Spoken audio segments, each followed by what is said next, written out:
જયેશભાઈ દિલીપભાઈ અને એ આ first time આવે છે. એના પપ્પાને ત્યાં ઇન્ડિયા ગયા છે. આ દિલીપભાઈને આ જયેશના પપ્પાને મેં ઘણી વખત ફોન કર્યા કે તમે આવો આવો ને ઓરેન્જમાં રહે છે, પણ એ એમ જ કે મને ટાઈમ નથી. વાત બી સાચી છે કે ટાઈમ બી નથી હોતો. પણ મેં કહ્યું કે ટાઈમ તમારે વર્ષમાં એકાદ વખત તો કાઢવો જ પડે, ના કાઢીએ તો નહીં જ નીકળે.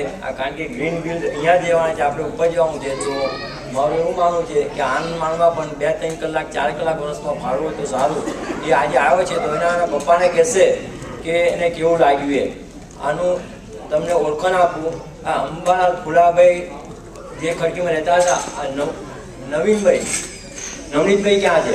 અહીંયા આવો નવનીતભાઈ. આ તમારા પાડોશી છે, તો તમે એનું ઓળખાણ આપો. આ કોણ છે મને ખબર છે, પણ છતાં એમના પાડોશીને આપું તો મને લાગે છે સારું કે એમનું એ ટ્યુશન આપશે. કોણ છે આ તમારા પાડોશી? જયંતિભાઈ એમના પાડોશી છે. તો એ મહારાષ્ટ્રની સારા છે. આજે અમને ખબર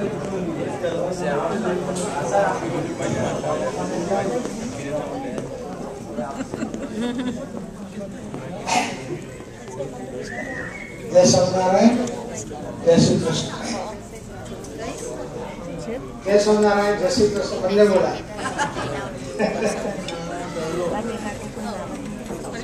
હા ભાઈ, તો મારા કુટુંબી છે અને મારા કાકાના દીકરા છે. મારા કાકાના દીકરાના દીકરા. એટલે મેં એમને 2 વખત એમના પપ્પાને ફોન કરીને કહેલું, પણ એ ક્યાં બીજા કારણે આવી શક્યા નહીં. પણ આજે જયંતભાઈ આવ્યા છે એ આપણા સૌને માટે આનંદનો વિષય છે. એમને પણ આનંદ આવશે. પપ્પાને ઘેર જઈને વાત કરશે કે વિરસદના ઘણા બધા માણસો મળ્યા. વાત એક બીજી એક કરવાની છે.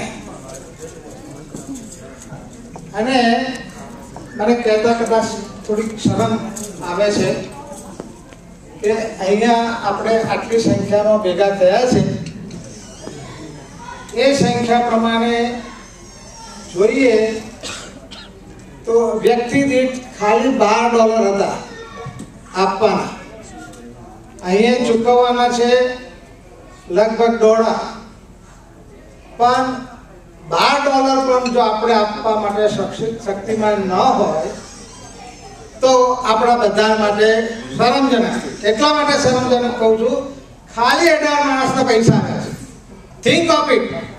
18 માણસના પૈસા આવ્યા હોય તો આ ચાલે કેવી રીતે?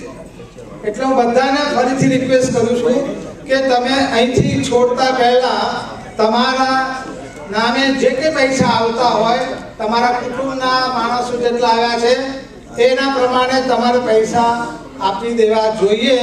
That is our duty.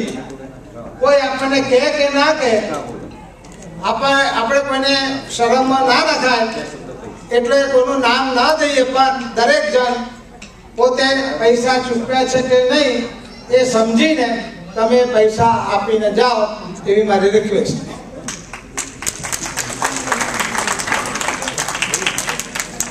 બીજી એક વાત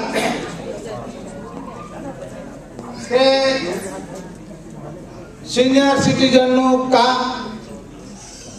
લગભગ 15 વર્ષથી કરતો આવ્યો છું અને દર વર્ષે હું કહું છું કે વિરસદના જે કોઈ ઉંમરલાયક માણસોને અથવા 50 ઉપરની વ્યક્તિઓને ફરવા આવવું હોય તો એ જોઈન થઈ શકે છે. આ વર્ષે અમે જાપાન, થાઈલેન્ડ, મલેશિયા અને સિંગાપુર ગયા તો 5 અમીનો મારી સાથે આવ્યા. એટલે હું એવું ઈચ્છું છું